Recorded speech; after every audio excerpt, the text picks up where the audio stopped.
and a very warm welcome to you here on Hope TV News Watch. So glad you could make time for us.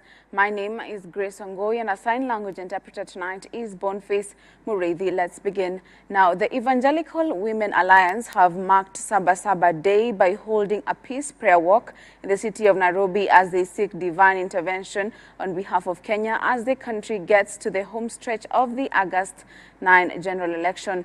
The women have called upon politicians to keep political temperatures moderate and further asked them to be prepared to deal with the outcome of the election results, whether it favors them or not. At the same time, the Independent Electoral and Boundaries Commission has been urged to resist harassment and intimidation by politicians and to do their best for the sake of the country. As Kennedy Kimani now reports, Kenyans have also been asked to refuse any attempt which will drag the country to the brink of any politically instigated violence. With only 32 days before Kenyans have their date with destiny on the 9th of August, the Evangelical Women Alliance of Kenya have today held a peace prayer walk in Nairobi as they seek divine intervention on behalf of Kenya. Being Saba Saba Day, a day that is associated with the clamor for a better Kenya, the women have reiterated that peace is a gift that Kenyans must appreciate and fiercely protect. The Evangelical Women Alliance have chosen to stand up and declare no more political bloodshed in Kenya. We are not ready to bury our husbands and children or even to die ourselves for the sake of political expedience. Na leo tumefanya maandamano ama matembezi ya amani kusema kwamba tungependa nchi ya Kenya iwe na amani siku zote.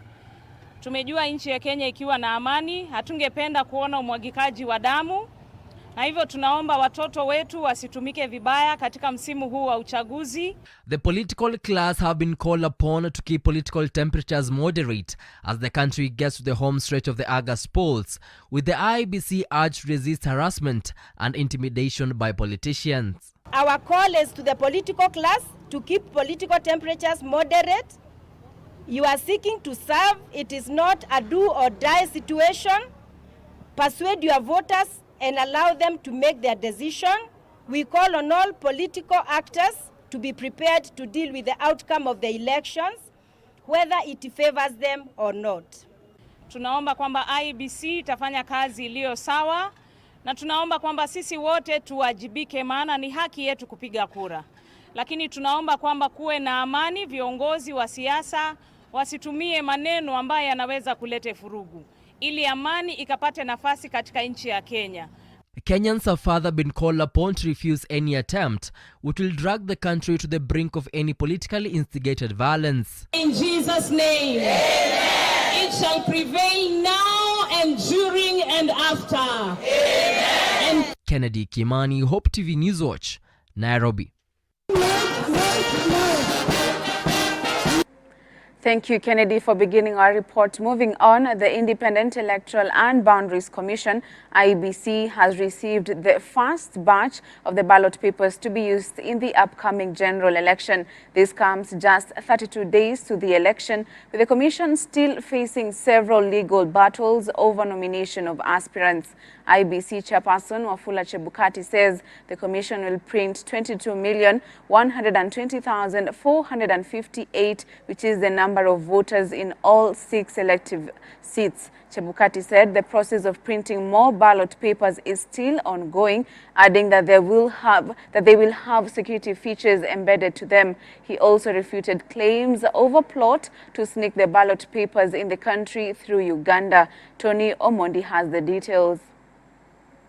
With just 32 days to the general election, the Independent Electoral and Boundaries Commission, IEBC, says it's making significant steps towards securing the August election. The Commission has already received the first batch of ballot papers for various elective seats, including governorship, senatorial and women rep positions for specific areas. This pushes the Commission closer towards conducting a successful election as time constraints put pressure on IEBC. We have received a total of 128 ballots today, of which Senate is 111, for governor 9, and for seats of women member National Assembly 8 ballots. Now, as you can see, they are marked for specific areas. If you look at the pellets, they are each designed to be sent to specific elective units. What we have outside here is 32 pellets, which from here they'll now be taken to our national warehouse. And inside the go down, we have 96 pellets, which will also be transported to the warehouse today. IEBC chairperson Wafula Chebukati has at the same time refuted claims that ballot papers could originate from other countries through porous borders, saying the ballots are secure. He has invited presidential candidates to supervise printing of ballot papers in Greece. We shall continue receiving the ballot papers between now and the 29th of this month, which is the final day of receiving the ballot papers. The presidential ballot papers will be the last to arrive, and those ones then we shall invite the presidential candidates or the agents to join us on the inspection right from the arrival by the aircraft up to the loading place. Even as the question of voter register continues to elicit debates in political rallies, the Commission has clarified that the manual voter register will only be used after the kits have failed. The Commission has told off politicians for politicizing the matter and misleading their supporters. The manual register that people are complaining about is printed out of the digital register. So it's not coming from the moon.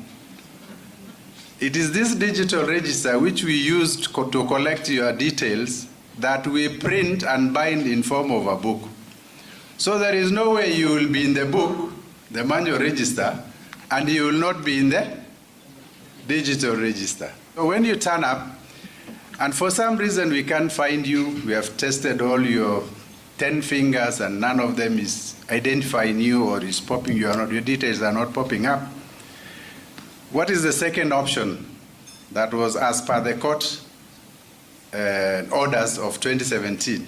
It says, if that is the case, probably there is a failure of the kit is not working. If that particular kit, if there is a failure of the kit and the kit itself is not working, we replace the kit. As the Commission prepares for the busiest election in Kenya's history, IEBC has been facing legal challenges in court, including the independent presidential aspirant's case. The High Court, in its ruling, quashed a requirement for independent candidates to submit copies of their supporters' identity cards to IEBC when seeking registration to vie for various seats. IEBC, however, says it has appealed to have the directives of the court stayed, insisting that the court ruling did not give the Commission a go-ahead to clear the barred candidates. We don't have luxury of time. The judiciary has to finalize those cases, and we cannot go beyond the periods which we have outlined. So whatever cases in court, I urge the Chief Justice and the judiciary to speedily dispose of those cases, if possible, by the end of this week, so that we can then be able to print the ballot papers and bring them in the country and be able to then send them over to the respective constituencies and polling stations. For political aspirants with active cases in court, including former Nairobi Governor Mike Sonko, IEBC said the printing will be repeated depending on the outcome of the cases. This will, however, have a cost implication on the Commission. If there are going to be any cost, if there are going to be any alteration, then it is expected that the ballot will have to be printed again, even though that's not our expectation. But if it happens, then it means that we are going to incur additional costs for the purpose of that. I think you know that we are running out of time. Right now we cannot talk about not printing ballot papers. We don't want to create any doubts. I think Kenyans must be sure that going ahead we are going to have election. Meanwhile, the Commission says it has submitted to the government printer 16,000 names of candidates across the 6 elective seats. However, the government printer is said to have had a mechanical breakdown which has occasioned the delay in the gazettement of candidates. The government printer has been having challenges in finalizing the printing of the gazette notice because it's bulky with the data which is in the Gazette notice, which includes symbols of candidates, and I'm informed they'll be finalizing anytime today. Tony Omondi for Hope TV News Watch. Thank you, Tony, for that. Now for some politics. The Azimio la Umoja One Kenya Coalition presidential flag bearer Raila Odinga and his team continued with their vote-garnering mission in vote-rich Mount Kenya region and made several stops in Karua's home county, Kirinyaga County. Odinga called on the IBC to ensure they conduct free and fair elections. Odinga at the same time reiterated his intent to lower the high cost of living being experienced in the country within the first 100 days of being in power if elected in the coming polls. Odinga promised farmers in the county to ensure they have a conducive environment to continue supporting the economy, which is mostly run on agriculture. This, he said, he will do by lowering the cost of seedlings and fertilizer. Kuna mtu alisema ati yeye ndio kingpin ya Wakikuyu. Ni kweli? Na akakuja akasema baba hana kura hapa Mulima. Ni kweli? Wapi Ruto hapa aone kura ya baba? Wapi Ruto saa hii? Si uchumi umezoroteka? Si gharama ya maisha imepanda? Si gharama ya unga imepanda? Kila mahali tunaenda watu wanaonyesha nini? Tumbo. Todo kwena ngaraguka na gotenayo. Raila Amolo Odinga ambaye ni kinara wangu ameahidi ya kwamba tukiingia kwa serikali kazi yake ya kwanza itakuwa ya kuleta gharama ya maisha chini, kuleta unga chini, kuleta mafuta chini, na ile mambo yote inafanya gharama ya maisha kufanya nini? Kupanda. Ile kodi tunalipa inaweza tosha mahitaji yetu ya hospitali, ya elimu, ya ulinzi, ya kila kitu. Lakini utajiri wa mtu binafsi hauwezi kutosha hata kijiji ya kwao. Hiyo utajiri ni wake na familia yake. Kweli au si kweli? Tunajua wakati huu gharama ya maisha iko juu sana. Bei ya unga iko juu. Bei ya sukari iko juu. Bei ya mafuta iko juu. Gharama ya maisha iko juu, sio? Ndani ya siku 100 sisi kushika hatamu, mimi na mama tutarudisha gharama ya maisha chini. Bei ya unga itarudi chini.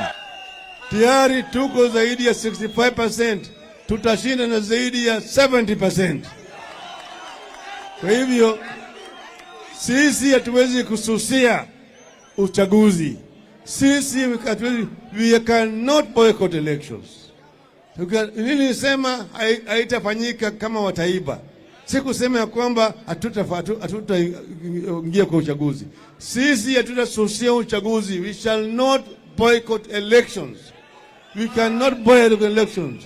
Sisi si waoga. Tutaendelea na uchaguzi. Lakini tumwambie tume ya uchaguzi wasithubutu. Still in politics, Deputy President William Ruto has pointed an accusing finger at the Azimio la Umoja One Kenya coalition over what he says is threatening the Independent Electoral and Boundaries Commission, IEBC. Speaking in Marsabit, where he continued with his campaigns to popularize his presidential bid, Ruto noted that IEBC has a mandate and expertise to conduct free, fair and credible election. Ruto hit out at Raila over his statement on Wednesday to the effect that he would only take part in the upcoming presidential poll on the condition that a manual register is provided as a backup by the electoral agency. The IEBC is an independent commission. It does not receive instruction from any person. Na wanatekeleza sheria. Sheria inasema ya kwamba ile digital register, electronic register shall be final, and only when there is complete failure will there be a complementary mechanism. That is the judgment of the court, and the commission is right in implementing the law as it is. Ati ataki kuparticipate kwa uchaguzi, ati lazima sijui kuwe na manual register. Mimi nataka nimwambie mzee, my friend, my competitor, please let us stop the blackmail. Let us stop the threats. Let us stop all this. The people of Kenya want to vote and have a government on the 9th of August this year. Tunaelewana?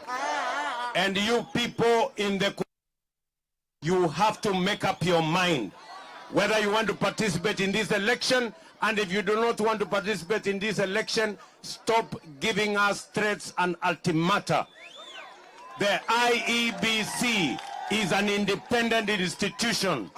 The IEBC cannot take instructions from any candidate, and any candidate cannot blackmail or make all ultimata to IEBC. Away from that, the Ministry of Health has launched tools for tuberculosis, TB screening, diagnosis and prevention as part of the ministry's efforts to combat the disease. The tools, which will be implemented in 33 counties, will go a long way to identifying cases of TB, which have proven to be critical in the fight against TB. Speaking at Mathare North Health Facility, where the launch happened, MOH-CAS Dr. Rashid Aman opined that the COVID-19 pandemic had a negative impact on the gains that had been made in preventing and controlling the TB scourge. The tools, which are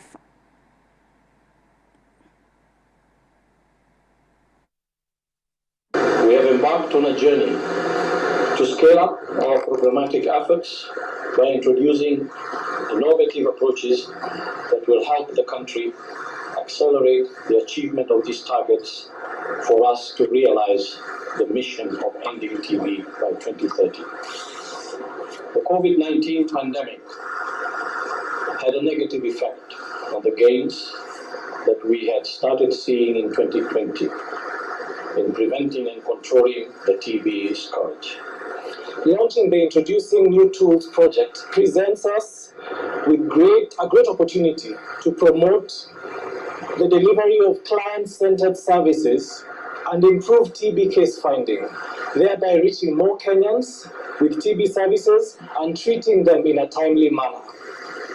The tools being launched today will not only help us screen and diagnose more people, but they will also help us prevent and cure TB.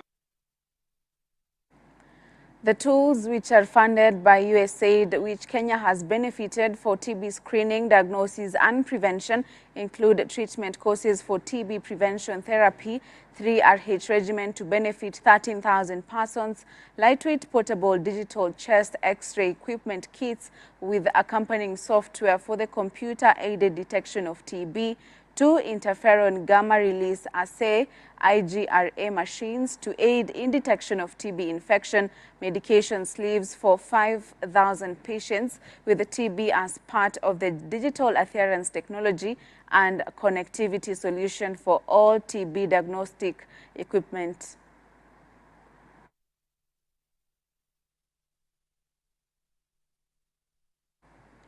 Now for some church news. Christ is the Answer Ministries Valley Road ex-candidates on Tuesday kicked off a week-long missions experience in Oyugis Town, Homa Bay County, in partnership with the Free Pentecost Fellowship of Kenya, led by Reverend Benson Wendo, who is the youth pastor. The ex-form 4 candidates engaged in various activities to spread the gospel of Jesus Christ. Most of the ex-candidates who are out on the mission field for the first time have had a unique experience in the mission field, as Tess Njenga now tells us.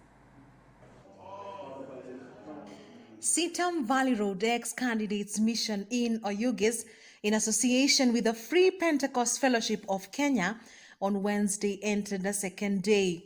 Speaking to Hope TV, Sitam Valley Road youth pastor Benson Wendo said that the mission was also meant to expose the ex-candidates to a different experience. The main purpose here, we call it actually experiential mission. As you know, that the larger population that we have here are ex-candidates, and we have been we've been training them for the last 10 weeks on different things. So this is a time to practice the many things that we've been learning. So is a time to also experience life away from home, and also to have a taste, you know, of what life is really away from maybe the privileges that they have at home. So The youth were divided into different groups to conduct various activities. Some went for door-to-door evangelism, while others engaged in the construction of a Sunday school room as Sunday school trainers from CITAM began a training for the Sunday school teachers. My experience has been good training the Sunday school teachers. They are receptive, they are willing to take the Sunday school to the next level, and they're very positive about children ministry and why children ministry should be done in a different way but in a simple way, just to share the gospel of Christ to the children. Patricia Atieno, a Sunday school teacher at FPFK, shared her takeaway from the training of teachers. We've learned so many things, but the one that have touched me is recruiting more children to come, and we train them as Sunday school children. Some of the ex-candidates who are out on the mission field for the first time also shared their experiences. Personally, I can say it is adventurous, has been exciting, going around and meeting new people, learning a new language. Don't see yourself like I should not interact with the others. I should not do work of God. Come, there are people who can guide you. Missions has been really breathtaking. It's tiring, it's not easy. It's not assured it's easy. Like here, jua, upon jua. But yeah, like extremes. But when you remember who you're doing it for. I've been able to get to know God's heart for the people. As an intercessor, I believe that there's so much work for us to do. As the country gears up for elections in August, the former General Secretary FPFK Bishop Dr. Walter Andoga has called for peace and tolerance to avoid chaos. If we as the church, believers, if we speak one voice, that we promote peace because we are peace ambassadors. Because the Bible says that we have been given this ministry of reconciliation to bring humanity together. Regional Deputy Overseer FPFK South Nyanza Region and Associate Pastor Reverend Charles Rajwai lauded CITAM for partnering with them, adding that mission work calls for acceptance and adaptability. Partnering with the CITAM Valley Road specifically, we want to learn, and especially beginning from the Sunday school. The Bible says, train our child in the way he should go. And when he grows old, he will not depart from it. And I think perhaps this is the secret that CITAM has developed over the years. During an open-air crusade on Monday where Joseph already ministered, 4 people gave their lives to Christ. And that made the whole thing enjoyable, and we thank God for everything. We need to go out and talk about the love of Christ to many souls out there.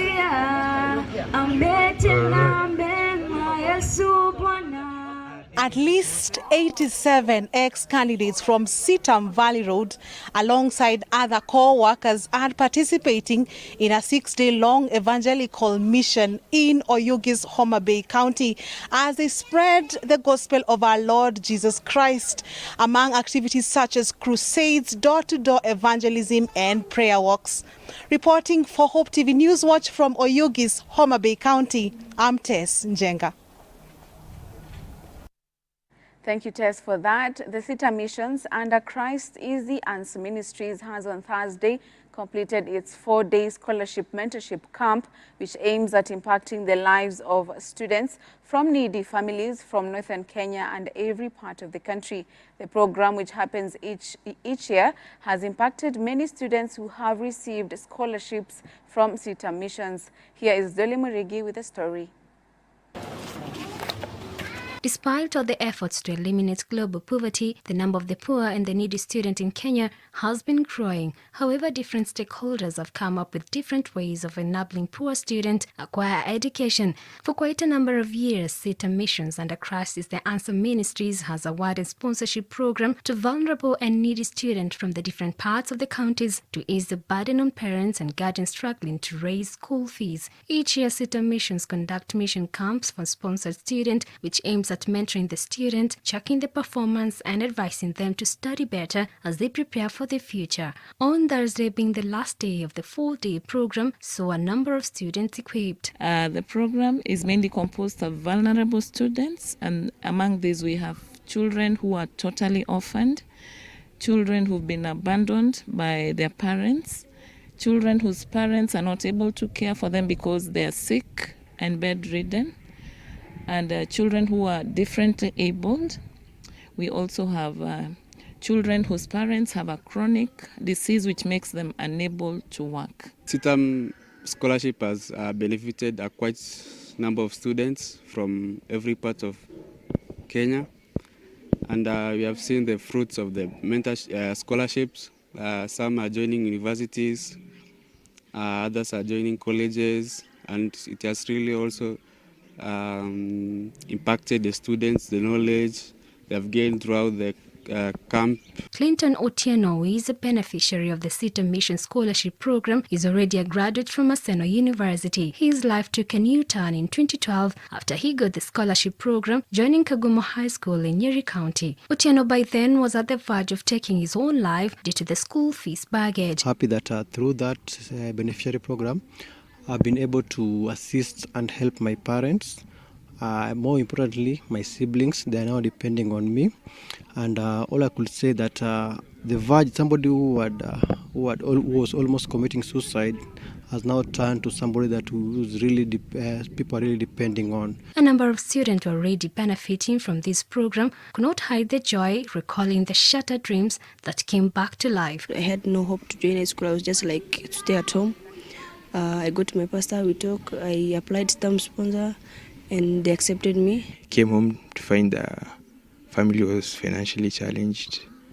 There was a certain problem.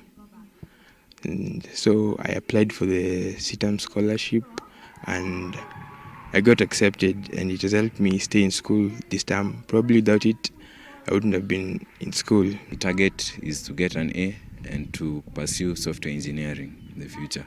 Thank you, CITAM, for enabling me to pursue for my dreams. However, CITAM Missions dares to carry on its duty on impacting the world by reaching the unreached and touching lives across the country. So we have many children we are sponsoring from northern Kenya and every part of this country through high school education. With the small that God has given us, we've been able to reach out to many that pay school fees too. And every year we have a CITAM scholarship mentorship camp where we bring all these children together for 1 week just to impact their lives and be able to ensure that they get through high school by encouragement. At least 255 students gathered here have benefited from the CITAM mentorship programs that aims at taking care of the needy students across the country. Dolly, Mirigi Hope TV from Kiserian, Kajiado County. Let's now go for a fast break here on Hope TV News Watch. We'll be back with more stories. Don't go away.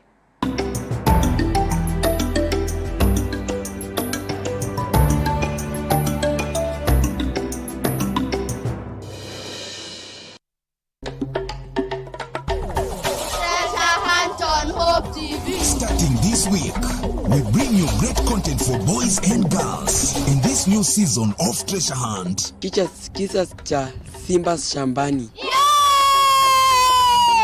Treasure Hunt, Saturdays at 9 a.m. only on Hope TV.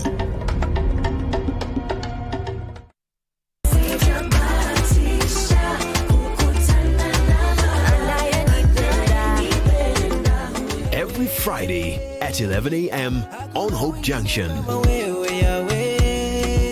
We play the latest jams. You're changing my altitude. My heart is yours. For you alone, for you alone. Plus your requests.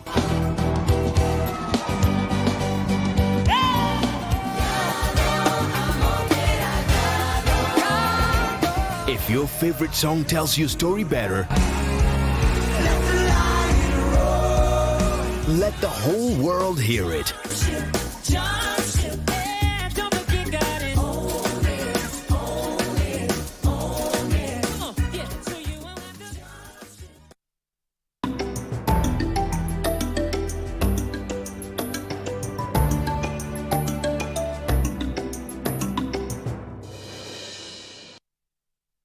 Thank you for staying with us. Now, the Technical and Vocational Education and Training TVET Authority of Kenya on Thursday launched the 5th volume of the Kenya Journal of TVET Volume 5. The KG TVET is a peer-reviewed journal aimed at promoting innovations, TVET research, and establishing a platform for efficient dissemination of research findings.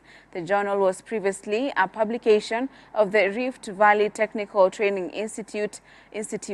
Ministry of Education Director of Technical Education, Tom Mulati, who read CS Magoha's speech, noted that the integration of research and innovation in TVET will provide solutions to most problems facing the local communities and the nation at large. I note with appreciation that most TVET institutions and scholars and professionals have embraced research and innovation in their activities. Research helps in development of better understanding of various problems and enhance decision-making capabilities. It creates awareness, new knowledge, and aids in updating technology and skills required by the labor market. Therefore, TVET research in particular plays a crucial role in promoting sustainable development.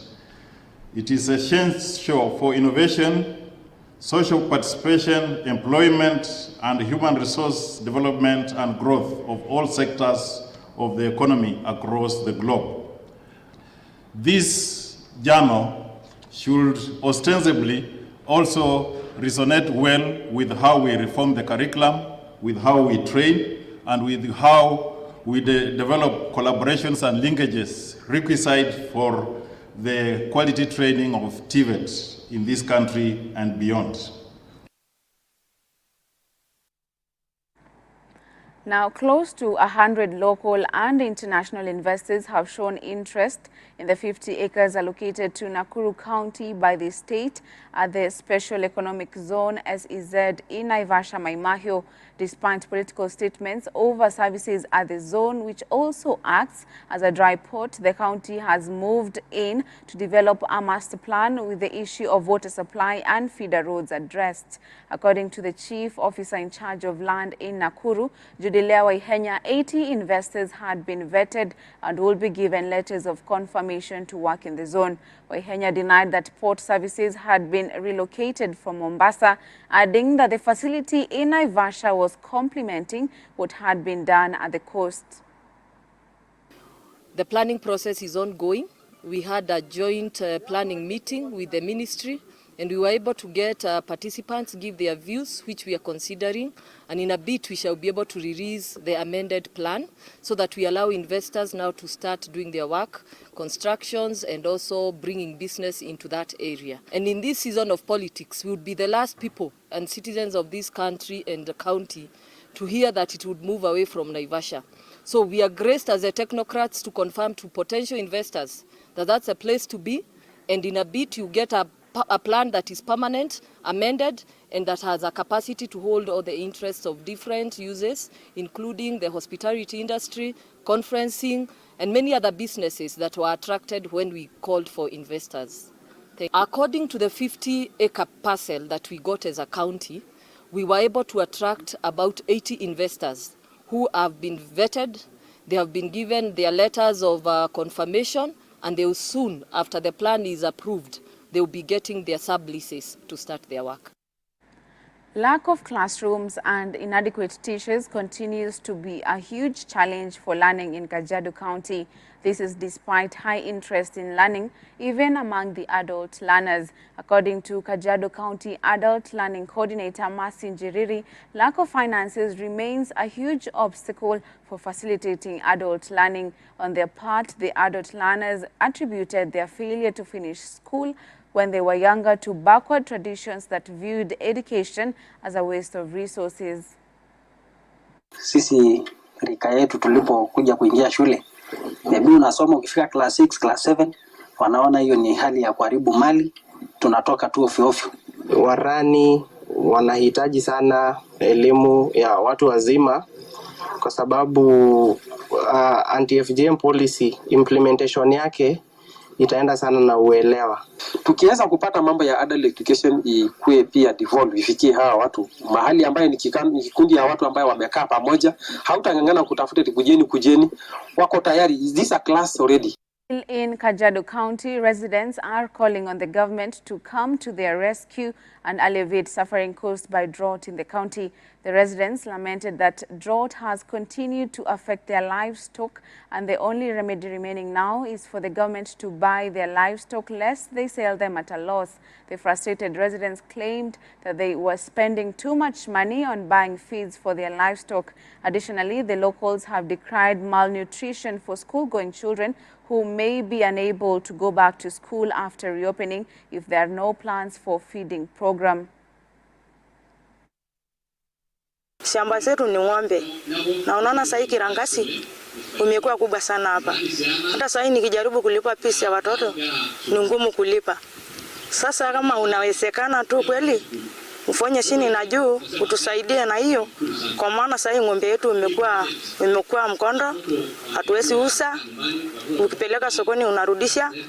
Ndio tunasema kama inawezekana utuangalie sana kwa chakula ya watoto wapate kula, ndio tunaona ndio watapata masomo vizuri. Kama kuna uwezekano watafute chakula waeke shuleni. Watoto shule ikipata chakula, nimekuja kugundua kwamba kama kuna chakula shuleni, watoto wengi wanapenda kuja shuleni. Lakini kama hakuna chakula, watoto hawakuji shule. Na tukiwahimiza wakiendelea mbele kwamba wakati ule mifugo zinauza kwa bei mzuri waweze kuuza, watengeneze storehouses na waweze kuvuna nyasi, wakati kama huu waweze kuwa na chakula cha kutosha kwa ng'ombe.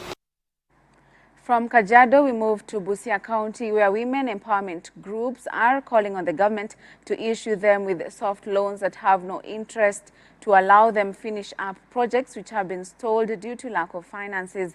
According to the women, loans or grants from the government will enable them uplift their businesses, which in turn will enable them support their families, as well as other women who have not had a chance to join women empowerment groups. At the same time, the groups called for peace as the country gears up for election.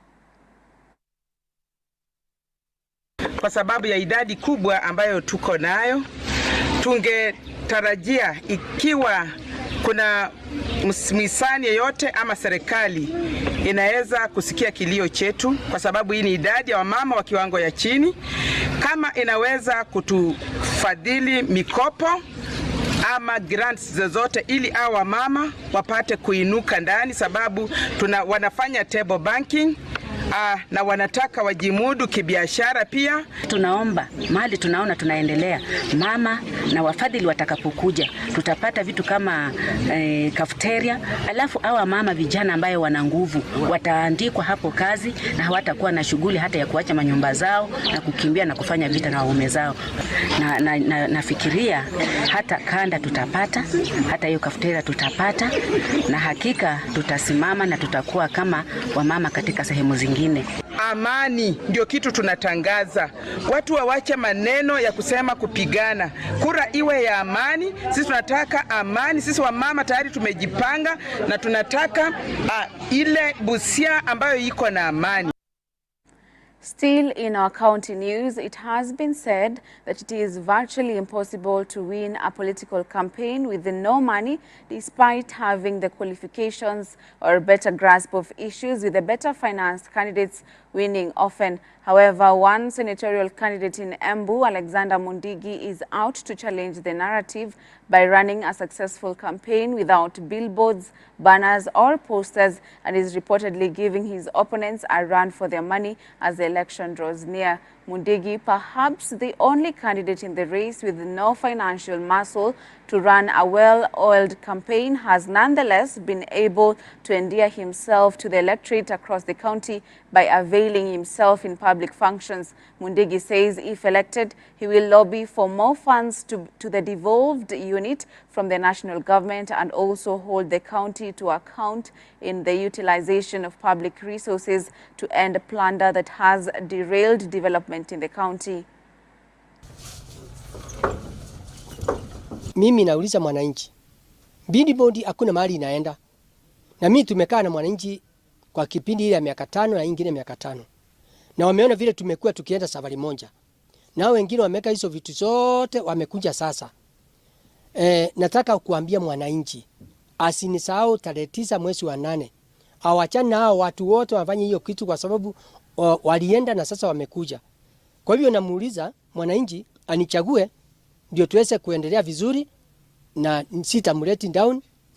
Tutafanya kazi pamoja ndio tuweze kupandilisha, ndio tuweze kupata maji ya irrigation, tuweze kupata mambo ya dawa ya hospitali na project zile zingine na mambo ya unity katika Embu County. Hakuna pesa za functions ama za kutembelea mwananchi. Mwananchi anataka kitu kidogo lakini hakuna. Mpaka nimeanza kuambia hata sasa simkumbuka hata mimi nilikuwa nao miaka 5 na hata kama nao wanasema hata kama ni hivyo, yani unakuta mambo mingi imekuwa mingi kwa sababu unakuta challenges. Watu wengine wanasema mtoto yangu ni mgonjwa siona simama, wengine wanasema anga school fees, mambo mingi katika Embu County, hiyo mpaka msigo ikawa kubwa.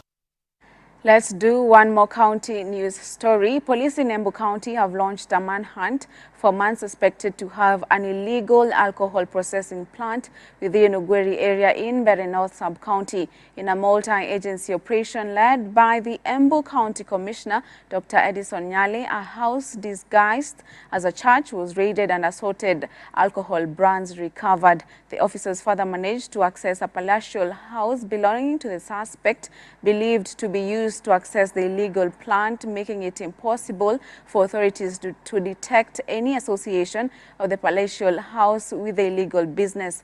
Dr. Nyale warned that authorities in Embu will not relent in the fight against illegal alcohol processing plants, adding that more than 10 people had been arrested and 5 plants closed since May this year. Lazima tutagibishana nao left right center. Kama sasa tumechukua samples, tunapeleka government chemist, tukipata matokeo bado tunamuinda tunamwekea kwa zile counts. Lakini in short, tunajaribu kungangana na huyu mtu. Na si huyu peke yake, tayari tumeshika kulingana na county commissioner wetu who is the chairman, tumeshika watu 9. Huyu atakuwa wa 10 na wengine zaidi kwa sababu hata wafanyikazi wenye walikuwa wanafanya kazi hapo bado tutawaweka mkono. Onyo langu si kwa vijana peke yao, hata kwa wasee, kwa kina mama, wale ambao wanahusika na biashara haramu ya kutengeneza pombe bushi. Ni kuambia wawachane naye, afadhali wajitokeze, waende wajihusishe na biashara zingine. So wawachane na hiyo kwa sababu wakikosa kuachana naye, bado tutapambana na wao vilivyo mpaka waachane na hiyo biashara. Mshukiwa huyu amekwepa mitego mingi siku nyingi, na hata kufika hapa pia ilikuwa ni vigumu sana. Tumeweka mitego mingi siku chache zilizopita, akaweza kuponyoka na kachomoka. Viwanda duni, viwanda gushi, vile ambavyo vinatengeneza pombe ambayo si halali.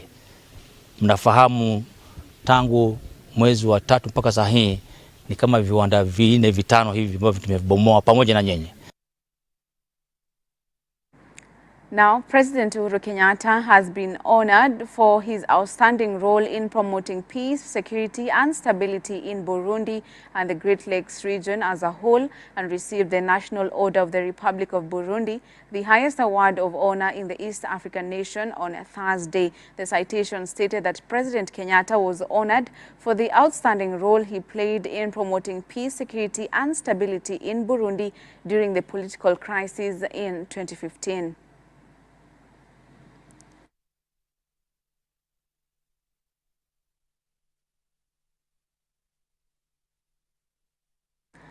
President Uhuru Kenyatta has reaffirmed Kenya's commitment to the African Peer Review Mechanism, APRM, saying the process is important in helping African countries to learn from each other. Speaking at State House when he received the Kenya Targeted Review report presented to him by the review mission team from the APRM Continental Secretariat, President Uhuru Kenyatta stressed the need for African countries to understand that they are allies and have to work together. The APRM Targeted Review process focused on the Big Four agenda, covering covering the broad sectors of manufacturing, affordable housing, universal healthcare, food security and nutrition, as well as cross-cutting governance issues including youth employment, gender equality and diversity management. With regard to manufacturing, the target review team found that the government of Kenya made tremendous effort to improve the investment climate as the country's ease of doing business improved from the score of 7.1 in 2019 to 73.2 in 2010, ranking number 56 and then getting higher. On affordable housing, the team acknowledges the government political will to improve the housing sector, exemplified by the establishment of the National Housing Development Fund and the Kenya Mortgage Finance, as well as the completion of the Park Road Ngara affordable housing. The review team also noted the various housing projects in Embu, Nakuru, Machakos. Kenya has been very committed to this APRM process. And we are so committed because we believe that the only way to progress is not necessarily to go and copy what we see in foreign lands. We have the capacity to learn from each other. Our circumstances in Africa are different from circumstances in other parts of the world. And it is not necessary for us to import wholesale models that do not particularly fit our circumstance. So through processes like APRM, we have the capacity to learn from each other. We have the capacity to see the strong points, the weaknesses, and what we can do together as a continent to support each other, to be able to improve our governance systems, to be able to improve service delivery, and at the end of the day, to be able to improve the welfare of our people through learning from one another. Now for some international news. Boris Johnson on Thursday resigned as Conservative leader but will continue as Prime Minister until the autumn. The summer will see a contest for the Conservative leadership and a new leader will take office in time for the October Tory Party convention. Since Tuesday, more than 50 ministers have left the government and many lawmakers are outraged at the way Chris Pincher, Johnson's former deputy chief whip, handled his resignation. Since he won a resounding election in 2019, Johnson's leadership has been marred by a string of scandals. It is clearly now the will of the Parliamentary Conservative Party that there should be a new leader of that party and therefore a new Prime Minister. And I've agreed with Sir Graham Brady, the chairman of our backbench MPs, that the process of choosing that new leader should begin now. And the timetable will be announced next week. And I've today appointed a cabinet to serve, as I will, until a new leader is in place. So I want to say to the millions of people who voted for us in 2019, many of them voting Conservative for the first time, thank you for that incredible mandate, the biggest Conservative majority since 1987, the biggest share of the vote since 1979. I know that there will be many people who are relieved, and perhaps quite a few who will also be disappointed. And I want you to know how sad I am to be giving up the best job in the world. But them's the breaks. Let's now go for a second break here on Hope TV News Watch. Don't go away, we'll be back with the business news.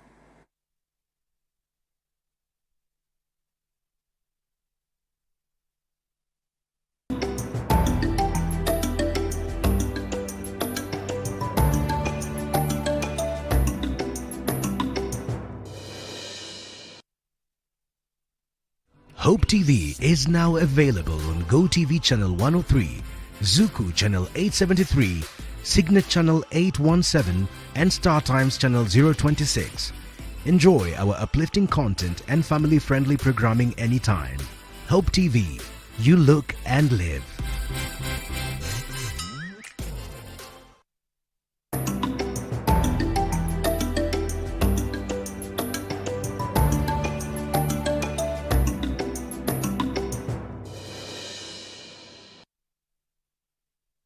Now for some business news. For the first time in Kenya's history, the annual revenue collection has hit and surpassed the 2 trillion mark, defying the difficult economic environment brought about by COVID-19. This is after Kenya Revenue Authority, KRA, recorded a monumental revenue collection of 2.031 trillion shillings for the financial year 2021-2022 compared to 1.669 trillion shillings collected in the financial year 2020-2021. KRA surpassed the original target of 1.88 trillion shillings and 2 other upward review target revisions of 1.911 trillion shillings, which was later revised to 1.976 trillion shillings. This is the first time the authority has surpassed its original target in 14 years, since 2007-2008, after the previous target revisions were adjusted downwards.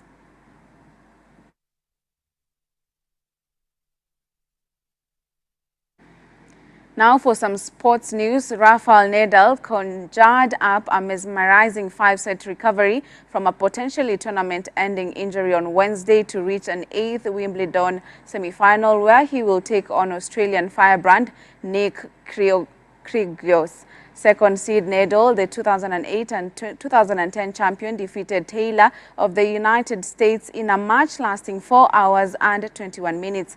Nadal, a 22-time Grand Slam champion, suffered from an abdominal problem that forced him to take a medical timeout in the middle of the second set. Defending champion Novak Djokovic and Britain's Cameron Norrie will meet in the other men's semi-final.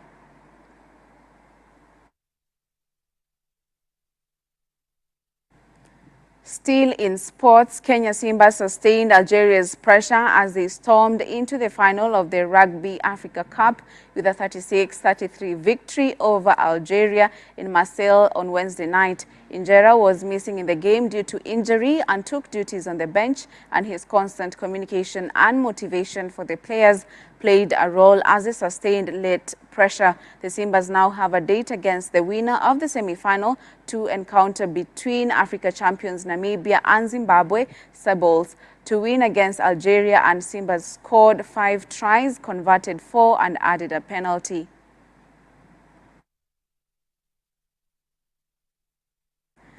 And that sports news brings us to the end of this live broadcast. Many thanks for keeping me company and for the team who made this broadcast a success. My name is Grace Ongoi, and our sign language interpreter tonight has been Boniface Mureithi. See you again tomorrow. Bye-bye.